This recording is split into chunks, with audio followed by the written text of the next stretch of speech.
Poe Boys, A Baker's Dozen, 13 Poems and Tales by Edgar Allan Poe. An audiobook co-produced by Scott Colburn and Richard B. Panzer.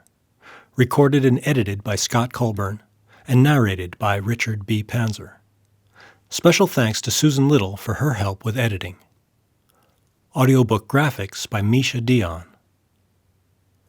This audiobook is dedicated to Charles Gaucher, Jr. Introduction.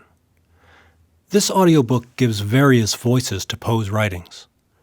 These voices are suggested by the identities of the narrator and other characters within each piece. When it seems that Poe is the narrator, we attempt to use a voice that may be similar to that of Poe himself. Edgar Allan Poe had a transatlantic upbringing. He was born in Boston, Massachusetts, and he attended primary school in Scotland and England.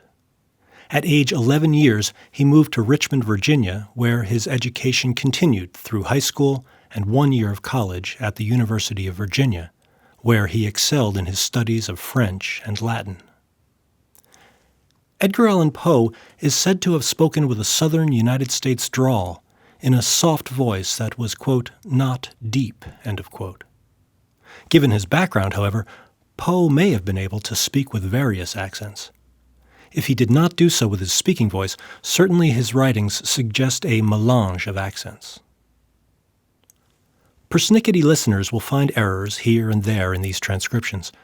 In part, this is due to differences we found in various publications of Poe's work. Our earliest source is entitled The Works of Edgar Allan Poe in 10 volumes, published by Funk and Wagnalls Company in 1904. This edition is our source for the first published dates we cite for each piece. We translate most of the non-English language found in the texts. This is for the benefit of those who may not wish to pause their listening to look up the meaning of foreign phrases. We earnestly hope that Mr. Poe would not disapprove of our use of artistic license in this audiobook production of his writings. But, being quite dead, he is in no position to express his opinion about this rendering of his work. Or is he? We hope you enjoy listening. Cheers.